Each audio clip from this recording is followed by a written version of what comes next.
All right, Pirates. We have 324 of you here in the audience. Let's kick it off with a mighty yarg. Welcome to the Pirate Town Hall for today, Wednesday, October 9th, 2024. Here with us today we have Amitt, William, Adam, Dith, and myself. And feel free in the chat, if you click on the chat icon in the upper right if you're on desktop, and if you're on access the chat, drop your questions there. Santi and Miss Purple will be there collating our questions for us to address at the end. So please drop them in there, make them bangers, and get started. So here's today's agenda. We'll introduce a couple new members of the team, or members of the team that you'll be seeing in the chat, or may have already seen in the chat. We'll dig into some new stuff, shared world, skills, a new crafting system, and let's talk booty. Season 2, Season 3. So to kick things off, game time with Amitt, our CEO and co-founder. Take it away, Amitt. All right. Hey, y'all. Thanks for coming by today. So first thing is just like, we are so grateful that, there's so many of you still here. To be honest, waiting rooms suck. Infra time sucks. Long seasons suck. Let me just address the thing in the room, right? Is like we hear you. We are actively working on changing up the meta, ending the season. All that stuff is coming. We're going to be talking about it more in this meeting. Let's just be real. But I just want to be incredibly just transparent about that because, it's just not the experience we want to give people. The game should be fun, not a grind, right? So act, heard, And we're players too, so we feel it. And so we're actively working on it. The good news is, multi-chain is out. There's no wait room times anymore. We completely eradicated that with our tech. We're, world first on running a game across multiple blockchains. It also means that we're able to take, the things that we've built and scale the game to millions of users. So that means getting ready for things like guilds, getting ready for things like mobile. This was a prerequisite for the game really going big. As a reminder, we're building fully on-chain games. No one has built something like this before at our scale. We're currently running two of the largest chains on Ethereum. If you go to rollup.wtf, you can basically see what you guys are doing right now on Ethereum. We're basically at the same level as Coinbase's base chain. We're doing more transactions than Ethereum. There was a couple days where we're doing 50% of all transactions across the entire Ethereum ecosystem. And that's you guys playing the game, right? And so really just we're in uncharted territory here in terms of where we are as a company, as a community, as a technology stack, all of it. That being said, though, I think ultimately people care only about a few things. Is the game fun? What do I get for playing it? And just an idea that, hey, that there's actually going to be,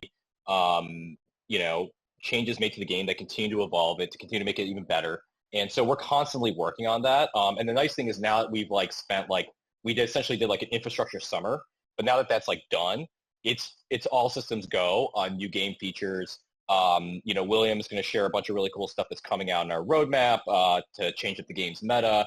We hired, Philip and a bunch of other really great folks recently in the last couple of months to help accelerate our efforts at building great games. And so, I'm really excited about what we have to share there. Let's see.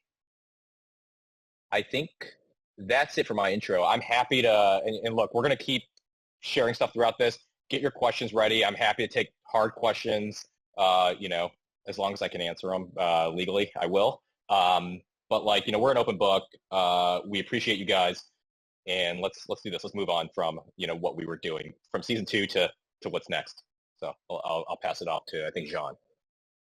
Yeah, to start to our business development lead, Dith, that eye patch is looking good. How is binocular vision treating you? Yeah, you get used to it after a while. Thanks, Amitt. Thanks, Jonathan. Yeah, I'm going to just share some quick updates about our builders program. If you want to skip ahead, Jonathan. Builders program is live. You may have seen that we've opened a section in our Discord where people who are building on top of Pirate Nation can share what they're doing, and you can interact with them, share your feedback, ask questions, request features. And now, of course, this is only possible because Pirate Nation is a fully on-chain game. So the game essentially, it's like an API. It's a protocol, right? It's open for builders to come and permissionlessly build on top of. And this is like one of the really big things about, one of the really big bets that we're making, that by building Pirate Nation in this way, the game will actually expand beyond the dev work that we're just doing. And that kind of means that like people in the community can extend the game, can remix the game, can build alongside us. And this really taps into like this massive trend that we're seeing in gaming, which is UGC. And you see this happening in games like Roblox and in Fortnite and in Minecraft. There's many great builders already in our program to call out. You guys will have already, many of you have interacted with pirenation.info. There's taverns. We have sites and dashboards made by a whole bunch of people. And we really just wanted to spotlight the great work that GGQuest have done. I think many people in the community know the team, guys like Days and Rick and Kepler and others. They recently hosted the Clan Clash, which is like a perfect example of everything I just said. They were able to build a guild framework, like a guild protocol, to work alongside Pirate Nation, and they ran this awesome event. About 4,000 players participated. I think it was 1 billion booty we gave out, a whole lot of booty. A lot of XP collected, 20,000 hours of gameplay, so just awesome all around. And what we'll be doing in the future is spotlighting more cool stuff that our builders do. Now, so for anyone who's interested in building on Pirate Nation, you can do so permissionlessly. You don't need our approval. But we're more than happy, of course, to engage you as early as possible. You want feedback, you have ideas, you want feedback on what you're building, you want to share it with the community, please feel free to do so. And we're bringing people into this program on kind of a rolling basis. So any questions on that, you can hit me up anytime. Yeah, I'm going to add something here. So people often ask me why on-chain games. They're like, players don't care. It's a ton of work. It's good. There's tons of technical issues. Like, why are you guys doing it, right? And there's two main reasons why we're doing it. One is the game runs forever. Obviously, we don't have nodes yet. But in the future, when we start to decentralize the network more, it's possible that even we can go away and the game will continue to run forever, right? So that's the first thing. It's the idea that you're creating forever games. The second, and what really we're really grateful for, especially with what GGQuest recently did with their Guild Wars, is they showed that you can essentially build on top of these games as a protocol. The same way that there's DeFi building blocks, these are gaming building blocks, right? And they didn't have to ask us for permission. They just went and did it because the game is all open source and open data, right? So people can essentially go and build features on top. We have a ton of really great builders that have been doing that. And it kind of proves out the thesis that games can be composable and remixable as well. So I got my start building mods for games. That's how I actually got started in the games industry. And like as we kind of went to mobile gaming and so on, we lost the ability for the community to be able to modify games and to be able to essentially evolve them, expand upon them, do whatever they need to do, right? This is a return to that. And, things like Guild Wars, Gauntlet Racing, the Shipwright dashboard, those things, taverns, these things like are really, they're proving out the thesis. Now we're in super early days of this stuff.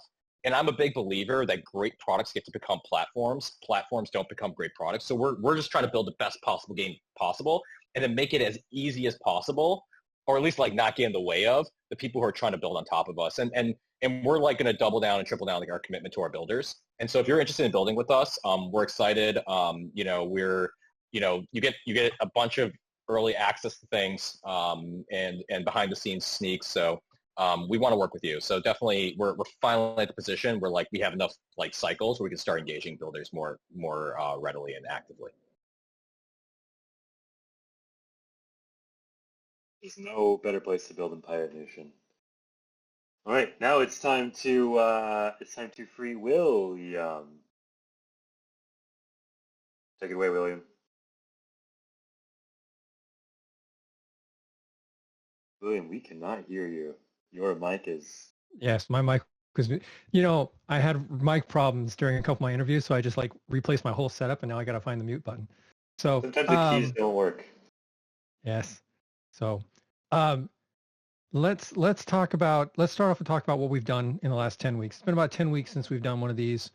And let's just blow through this real quick. We've been working on a lot of stuff. The multi-chain effort was Herculean, right? It took a lot of attention to get that done. So I feel like we would have done more, but we had to focus. What was it saying that Amitt always said? We had to eat our vegetables, right? So we went through and we ate the vegetables, and multi-chain is there and it's working and it's the foundation. Now we can move forward with building more entertaining game features. We did get, the shared world out there where you can actually, everybody's playing on the same map. We got the world quests in with combat encounters. We put in the ability to purchase pirates to expand your crew, reroll your expertise and affinity. The new battle arenas all came in. Started to introduce weather effects with the rain. We've got more of that stuff on the way. We did the GG quest event. Introduced the gauntlet timer, which is like the first phase of the battle scoring. Introduced new gauntlets, new opponents. I think people have seen the pretty lights, and the white whale that's out there. We introduced a couple new combat mechanics with paralyze and blinding mobs out there. We've adjusted the ships a little bit, improved the marketplace, and of course lots of performance improvements. We have this thing we call the potato. It's an old machine, and every time we go through and add stuff in the game, we have to clock it on the potato to make sure it all runs well, so that we're not slowing down browsers everywhere. So that's what we've done. Now I'll say my disclaimer. Everything that we were about to talk about is work in progress, is subject to change. But we do want to give you guys sneak peeks at the stuff that we're excited to be working on. So let's roll ahead to that, Jonathan. Okay, first off, we're adjusting some of the rarities. Some of the more rare items in the game, like the crate of bananas and the fish food and the copper coin, we're actually going to pull back on those a little bit and drop fewer of them. So expect those to get a little more rare. Next slide.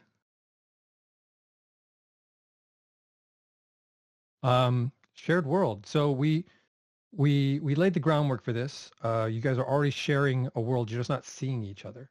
So soon you'll be able to see other pirates. And here you see this one from our play test yesterday, where we had the ships sailing around Dobie Mick, and it's very cool to see the ships out there with all the various skins and everything. So it'll be a really great experience to see other pirates as you move around. And that is coming very soon. Let's talk about the tip of the large iceberg that's coming of this feature, starting with skills. So we will introduce skills in the game. And currently, if you look at commanding as like the top skill on this chart, that's our command rank. But now you're going to have a mining skill and a harvesting skill and a gathering skill. And according to Philip, a treasure seeking skill. These are things that level up and give you access to better resources as you level up. So as you sail around the world and mine iron ore, for example, you'll get to meteor iron ore nodes, and then eventually you'll get to new resources that aren't even in the game yet. And this is all in support of a larger crafting system. As you level up the mining skill here, you'll see on the side, it shows like the ore, and it shows a little new quest unlocks at this level, and then another set of ore, and then another quest, and so forth. So, excuse me.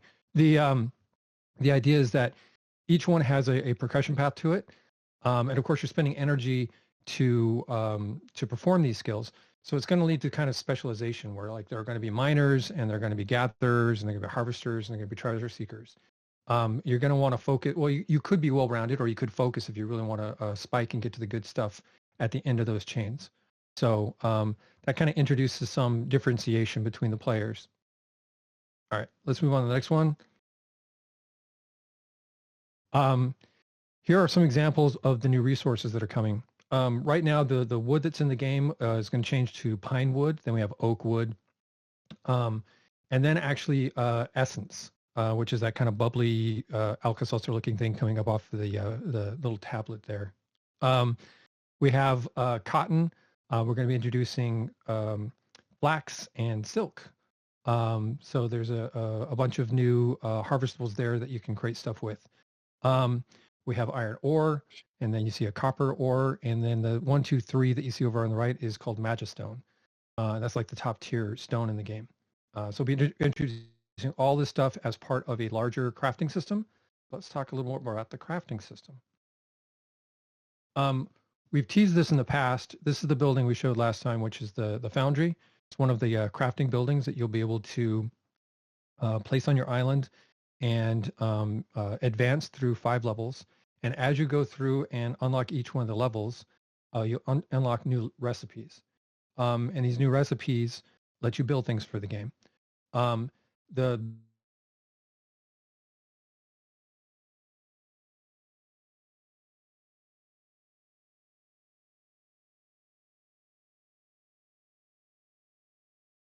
game. So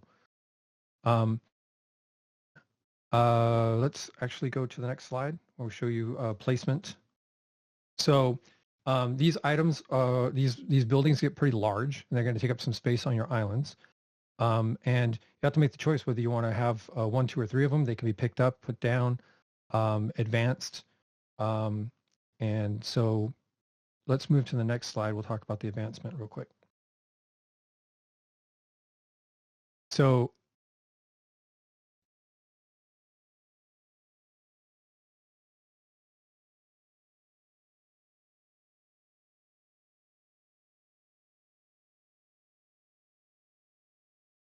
grade.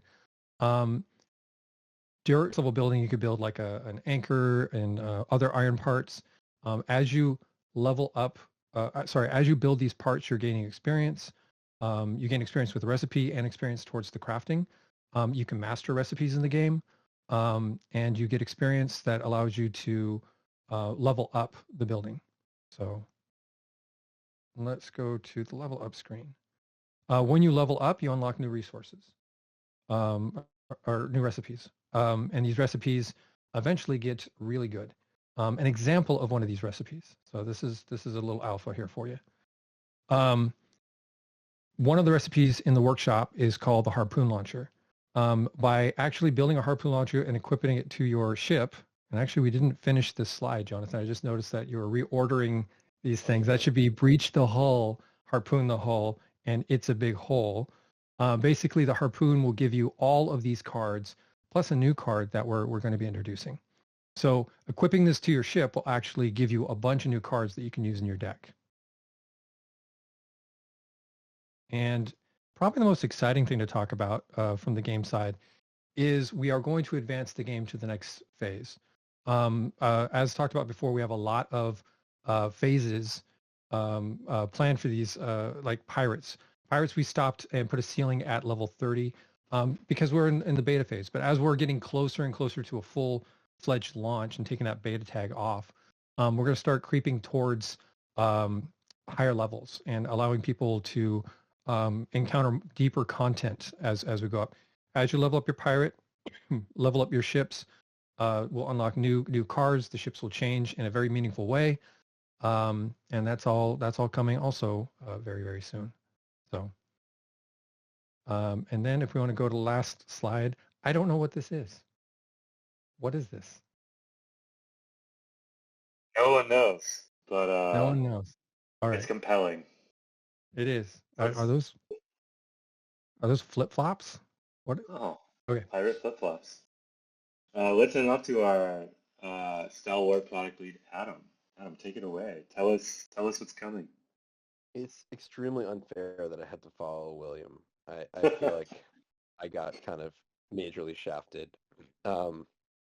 but I'll do my best. So I want to just echo what Amitt was saying earlier around like we hear you. You know, I'm in the chat. I'm playing the game. I know that it's gotten pretty grindy, and like at a certain point, you're like, when can I stop playing the gauntlet? By the way, you can stop anytime. No one is forcing you. But we have some things coming in the future that hopefully will make this a lot better for you. So let's go to the next slide. The first thing is, well, back to the, okay, so the Marketplace Booty Quest has been like a mystery for a while. Just giving a little bit of context on that. Team's been busy and like we're just working on all the fires, the things we want to do. And so this just sort of fell to the wayside. And we knew we were going to do it, but we haven't gotten around to it because there were things that are more important. So we're releasing here what the quest is going to be. So it's going to be 1,000 points per dollar spent on ships and other items, and 500 booty points per dollar spent on the Founders Pirates. We're not going to actually load this in live. What we're going to do, just in order to just save developer resources and time so we can focus on all the cool stuff that William was showing, we're going to end the quest at some point in the next few weeks, and then we're going to upload it into the extra rewards section. So it's not going to be live updating, but we have been calculating it to date. I have all the data already, and I'm going to be watching it, you know, and monitoring it, and it will go in live, and I'll be literally uploading a spreadsheet into the database, and then it will show up on your screen. But no live updates, but it is going to be running in the background, and we do have a design for it. I'll just reiterate, like I have in the past, don't try to blur farm this. It's just an extra sweetener to use the marketplace. Don't try to, you know, do crazy stuff. Like I can see everything that you're doing.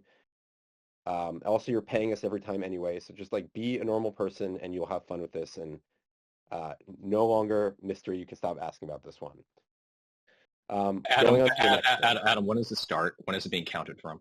Okay, so this is starting as of start of season 2. So when the season started, we've been capturing it, calculating it to date, and we have all the data. And so it's retroactive and will go until we announce that it's ending, which will be some point before the end of season 2.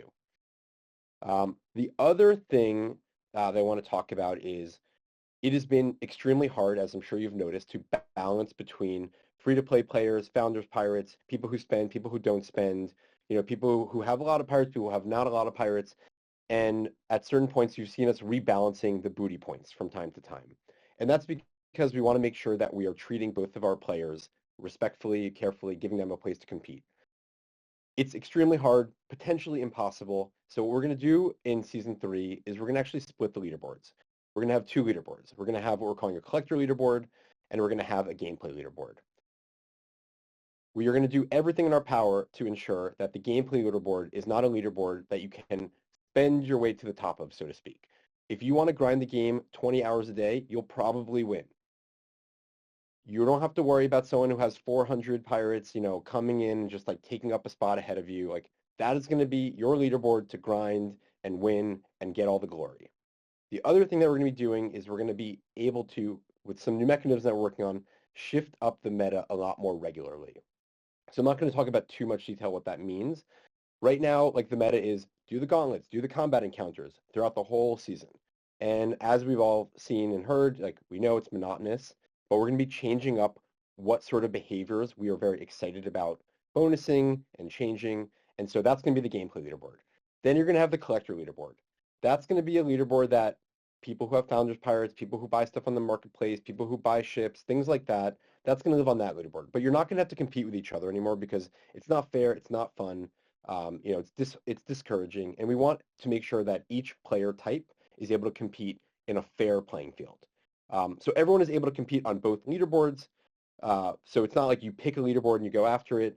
So the people who have a lot of founders pirates, they're going to be towards the top of the collector leaderboard, and they may also be able to top the gameplay leaderboard if they want to compete at that level. But the gameplay leaderboard people are going to have their own. So 2 leaderboards, that's the biggest change we're making for Season 3. Like, we're done trying to balance it. It's not fun for you. It's not fun for us. So those are the biggest changes coming. And now I'm going to hand it back to Amitt to end us off. Yeah, so, you know, I just want to talk a little bit about how we decide to end the season. So our view of it is that, like, you know, Season 2 ends once we have a compelling meta for Season 3. right? Which basically means like we can't just do the same thing we did for season 2 and season 3. It just doesn't make any sense. Adam already talked about the split leaderboards. It's really important that we do that, but it's also important that we actually change up the gameplay.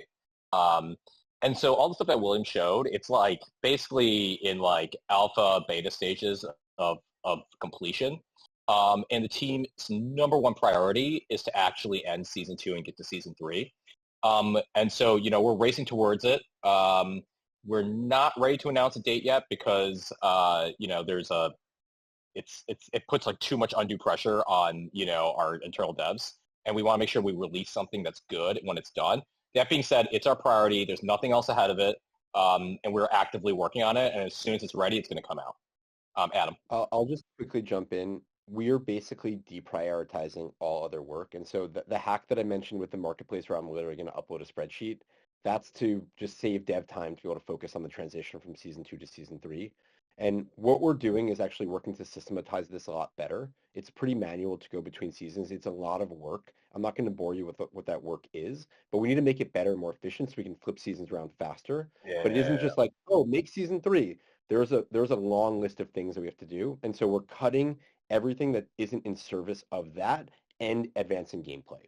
So we're going to be making like really tough decisions on the prioritization standpoint in order to get us into this new meta, this new season with all like starting fresh where we can like leave season 2 behind and into this bright future. Yeah. And what I'll say regarding the date is like people are throwing out like January 20, like that is like a failure state for us.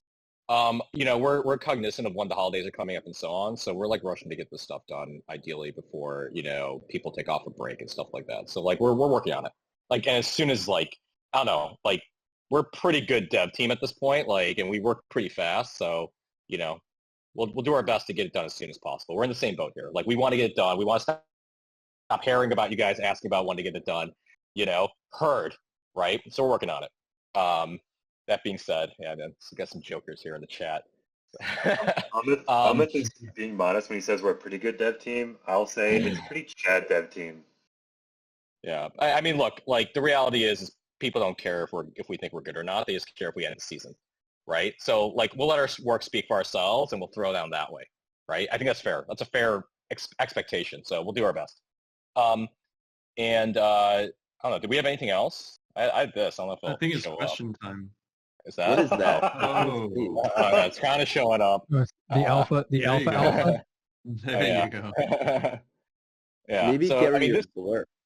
Yeah, the blur. Yeah, but you get the idea. So this has been running on our phones for at least. I mean, we just got it running again, but we've had it running on a build running for at least over a year at this point. So the team's starting to test this stuff internally, and just to give you context, our view of it is every season comes with like a theme, right? And so, I think it's pretty safe to say that, you can kind of guess what the theme of season 3 is going to be. But then we have, season 4 and season 5 also kind of roughly planned out. And the stuff that Adam mentioned about us being able to flip seasons quickly, it's part of the work we're doing between season 2 and season 3 so that, season 3 shorter, season 4 is shorter, and just it allows us just to keep the game rolling. So stick around, and join us for the ride. We're excited you're all here.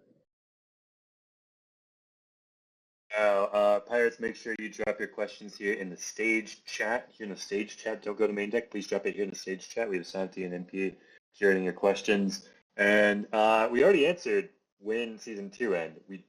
We're working on it. We don't have a firm date yet. So I have my mic right here. So it happened. You don't have to drag my audio anymore, guys. But we have a question up front. Wishing well, timeline expectations, question mark.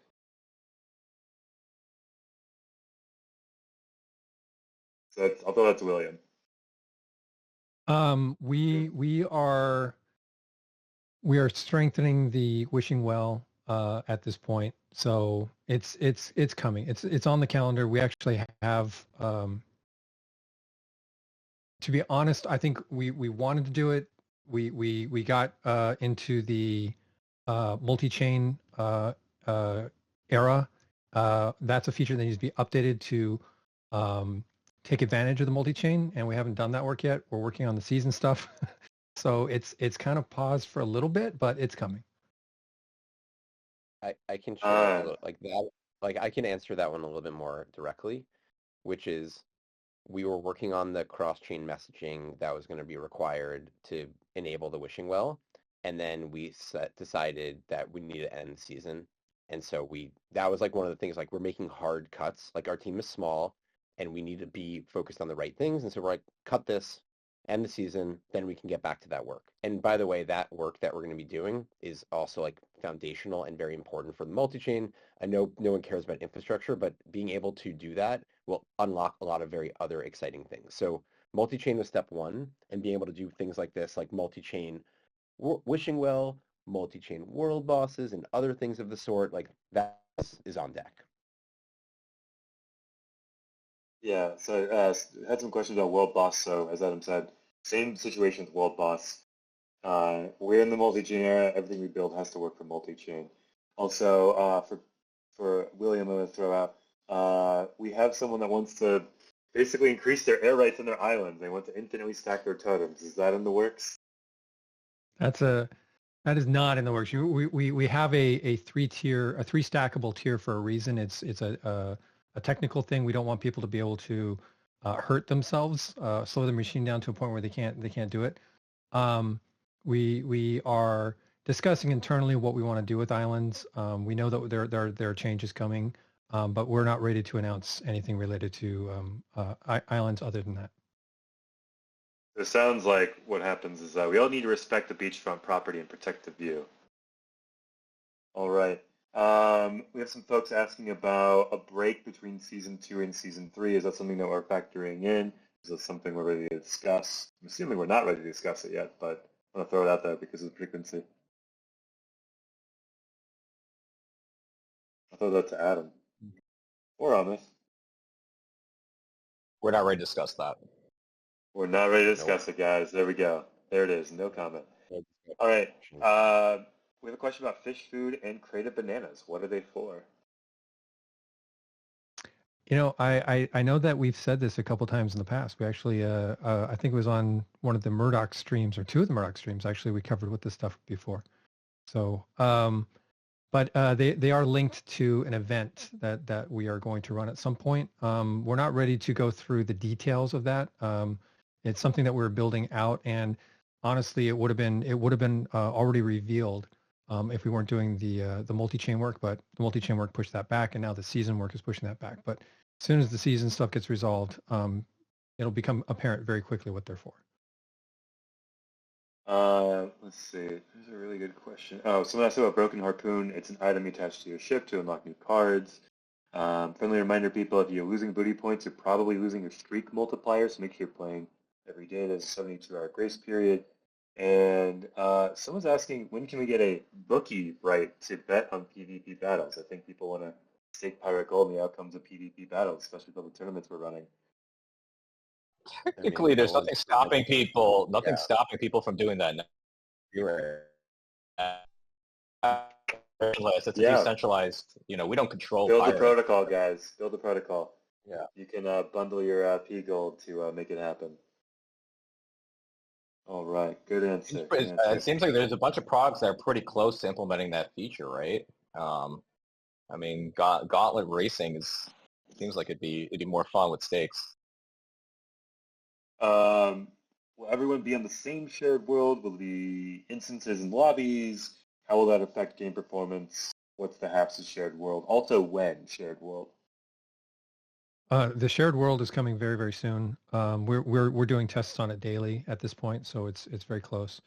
When we first release it, we're going to we're going to have a set number of pirates that will be defaulted on screen, and a way that you can adjust that so that if your performance gets hit and you know the pirates are slowing everything down, you can reduce the number of pirates on screen, or you can increase them if you have more bandwidth on your machine. But there is an upper limit. We don't want to have a situation like the Ultima Online banks where everybody was just standing on top of each other and you couldn't see anything on the screen. It was just kind of a miserable experience. So there will be a reasonable limit. But yeah, we have a default number and you'll be able to adjust it based on your performance. Awesome. And we have someone asking about win Gen 1 Pirate PFP reroll. So we can reroll, currently you can reroll the affinity, the elemental affinity, and the expertise, which would change up your deck and your damage resistances and vulnerabilities. But what about the basically the visual components of the Gen 1 Pirates, the Pirates? I can get in a lot of trouble here, so I'm not going to say anything. All right. We have to lock William up, guys, on that one. Soon, trademark. There we go. All right. We have a few questions in chat. They're kind of popping off. Yeah, no official mobile yet, but we have proof of concept internally. We have questions about gems. So, William, do you want to run down? I mean, you called it out earlier, but let's run down some of the new ways that you can use gems in the new systems that we're building right now. Well, gems can always be used to accelerate things. So much like you accelerate quests, you'll be able to accelerate crafts. In the future, although not with the initial release, you'll be able to expand your queue slots as well. So if a building starts with like 2 or 3 queue slots where you like say queue up an anchor to build here, queue up a harpoon launcher to go there. There'll be each one will come up with the time. The time will start ticking down till it's collectible. And then you can pay your way through it, but you're only going to have 2 or 3 slots in your early buildings. You could actually spend gems to expand those slots, but that's a future add. That's not something that we have working right now, and it's not. I shouldn't really promise it as we haven't got it working yet, but that is the intention, is to allow you to spend in that way as well. That's the 2 primary things that are associated with crafting that you can spend gems on. And then we have other things coming into the game you can spend gems on as well. But those are features that we didn't discuss today, so I don't want to go into those. Nice. So I'm going to throw something out there. Just as a reminder, we cannot talk legally about anything related to pirate token, to airdrops, to anything related to that. That's not controlled by us. That's controlled by the Pirate Nation Foundation. And we are not able to answer anything related to that. So just FYI, as a reminder of that. And so let's see. Someone was asking about technical, how are you guys feeling about the infra scaling side? Are you seeing the need for Chad chain? Yeah, has the scaling met your expectations? Yeah, it's actually pretty insane how well the multi-chain stuff is working. We're really excited by that. We're growing we opened up referrals again. We've started to allow more people into the game. We've opened up signups. And the game is growing. To give you some numbers here, on Apex, there's been 280 million transactions since the chain launched in March. February. February. Between Apex and Boss, we've done over 300 million transactions. Over 250,000 pirates have been minted, potentially more. I'm sandbagging that number. I think it's actually closer to 300K. We've seen peak DAU numbers in the tens of thousands, high tens of thousands. And so, the game is growing, and it's by far one of the biggest crypto games, period, at this point. Retention looks good. People are buying gems and spending pirate. The numbers are basically up and to the right, which is insane. There's public dashboards. Check it out. And yeah. So the scaling is going well. Nice. Also want to call out this town hall has been and is being recorded. We'll post up on YouTube as soon as we can, and then you'll be able to slice and dice and analyze and get the posts out there. One good question. I lost it. Within game market, we already have the market. It's very easy to access from the game. There are plenty of buttons to kind of click into that. Someone was asking about pirate classes. So I think sounds like what you're saying is it kind of basically will kind of sort of determine your class functionally based on how you develop your skills. But William, do you want to comment more on that about specialization? Yeah, so the specialization, the idea that we're trying to enforce here is that you have a limited amount of energy that you can spend on a daily basis, and where you spend that energy is where you gain that experience. So if you're collecting a lot of fabrics, cottons, silks, flax, stuff like that, you're naturally going to lean into that type of skill, and you're going to forego the other skills, right? Likewise, if you're crafting stuff in the workshop or the loom or the foundry, the more stuff you craft there, the more specialized you're going to be. You can slow down and do all three. There's nothing stopping you from doing that, but it's going to take you a lot longer to reach the end of the chain where all the meaty stuff is if you do that. So what I think is going to happen is people are going to focus on one or the other, and hopefully that prompts people to trade with each other and create, kind of a system where it's like, hey, let's get 3, 6, 9 people together and get a trade system going where we'll produce a bunch of this and you produce a bunch of that, and I'll craft a bunch of this and we'll share with each other, right? So that's kind of the idea, is to get more of a system where specialization actually helps and also drives player communication and trading. Love it. I love it. Proof of play points, for a reminder for folks who wants to discuss proof of play points, what they are and why you want as many of them as possible. I think the line we have there is on point, right? They recognize and reward early participants in the proof of play ecosystem. And if you break that down, there's a couple of things maybe to pull out of that.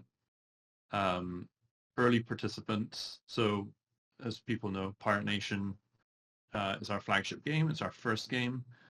You are playing Pirate Nation, so you're an early participant in the proof of play ecosystem. And then to call out that ecosystem piece, as Amitt and others have said, like there's a much bigger vision at play here. We're really just on the first arc of many. So okay, this is season 2 of Pirate Nation, but if you zoom out, you're still incredibly early. And what we're building under the hood of Pirate Nation will be able to power other games. And we have said that there will be a point in the future that we open up our ecosystem for other game developers to come in, build and launch games. And so personally, I'm very excited about proof of play points, and I think others should be too. And the primary way that you can all earn proof of play points is by staking Pirate on the Pirate Nation Foundation website, which is accessible at piratenation.foundation. And you can watch your points climb from there. Let's see. Okay, so good question here. Loop seems to be the way to win PvE. The other two ship types tend to struggle with Hard Gauntlet 5. Do we expect a rebalance for ships? And I think it's helpful to kind of nest that in the context of we're expanding the levels of ships. Yeah, so I think we want to go back to the first couple levels and do a little rebalancing. That's definitely in the future. And then as you go up into levels 4 and 5, we've already got plans to really separate the ships into their own specialties. Nice. We have a question, I believe, from Harambeard. What unique features will Pirate Nation have that will add fun, agency, and depth? I would argue that the on-chainness is that really unique feature. And then the follow-up is, what are or have been some of the biggest internal debates in the future of the game, the economy, protocol / infrastructure? I guess he wants to peek behind the curtain. Yeah, that's a trap question. I recognize a trap. Pass. All right, I love it. I mean, Nice try, Harambe. Nice try. Yeah. Almost got us. I think the biggest debates we have internally is, am I allowed to make more memes about booty or not? Yeah. And I often get told, no, Jonathan, don't make that meme. When Pirate Nation movie, you can make it. It's fully on chain. We're fully on chain game. Use the game data. Make the movie. Make it happen. I think We'll probably amplify it if the movie's good. If it's bad, we won't talk about it. But if it's good, we'll amplify it. I love it. Make a bad movie. Please don't Highlander make a bad 1, movie. not Highlander 2. Highlander 1, not Highlander 2. I would debate if even Highlander 1, but we'll save that for a space, a separate space. Cool. Well, I think that really just about sums it up. One interesting we utilize other ships. We had world combat quests you can only access with certain ships. For example, frigate exclusive combat quests, galley exclusive, super exclusive. Any thoughts on that exclusivity around ships, or perhaps expertises, affinities? Just kind of open that up. What are your thoughts, William? I'll say one of the things that we explored, and we realized it's going to take a lot more work before we can actually get to it, but we did try to create bounties that were based on ships, right? Where it's like, oh, I can send X number of frigates or X number of this on this type of bounty. The tech didn't support it. We had to do. We're going to have to do more work to get to it. It is something that I want to get to, but again, we have a lot of other stuff in front of it. So I wouldn't say that's going to happen anytime soon, but it eventually will happen. Nice. Love to hear. Love to hear. I'll close out with one last thing. If you are a creator and you want to create for Pirate Nation, I encourage you dropping this here in the chat, the Pirate Nation Creator Forum, giving out booty.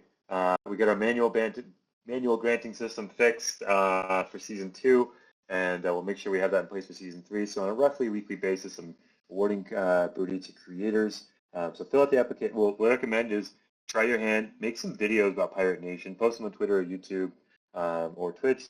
Show us what you got, and if it's up to snuff, we'll invite you into the creator crew. You'll get the roughly bi-weekly, semi-monthly Creators Cove newsletter direct from me. You'll get added to an exclusive channel for creators where we'll be stepping up and adding more resources for you guys, presenting some alpha for you guys to speculate on or be ready to post as soon as we drop the feature or the change, and position you guys best for success. So encourage you to check that out. I'll be pasting here. But other than that, Twitter is valid for content creation. However, at this point, it's YouTube, Uber, Alles. YouTube or Alles for the social channels. We're really indexing on YouTube going forward. So, okay, here we go. Will crafting buildings have an initial resource cost? How much will it require energy to craft? And I will tack onto that. Will it be comparable, better, or worse than shipwrights? They're a little different than shipwrights. We want everyone to have crafting buildings, right? So because they support the system that we want to build and the community of trading and everything. So there should be a simple one-time quest that you can go on if you want a crafting building. It will grant you one, and then you can place it. And it's like if you think about like the triple windmill and stuff, you can place it on your island, you can pick it up.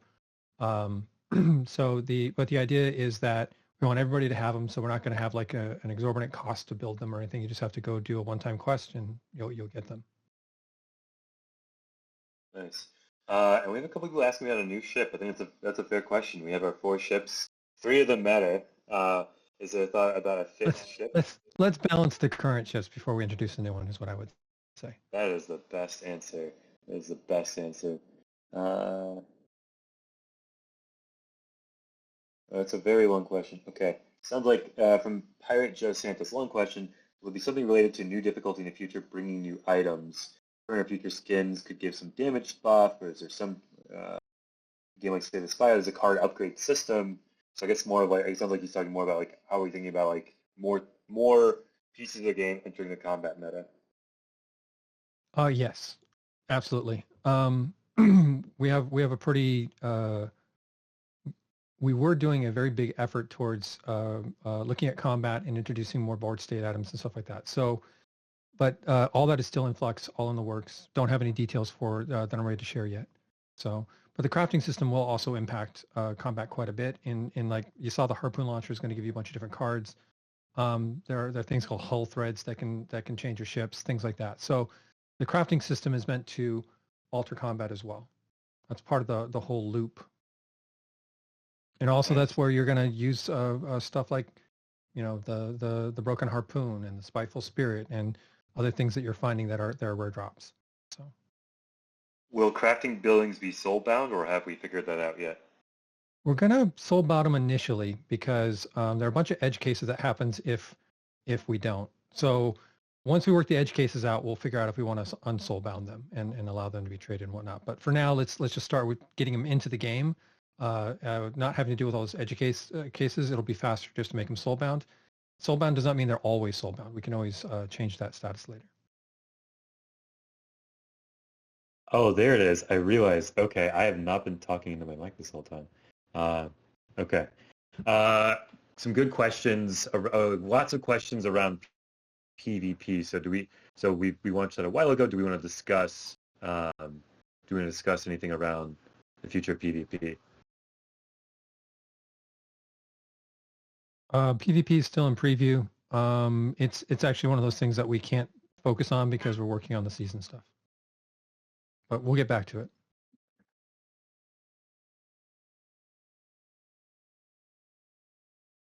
Very cool. So I'm having audio issues, but I'll hand it back to Amitt to close this out. Yeah, I'll do this. So there are a couple questions around when nodes yet. Like, we're a blockchain-based game.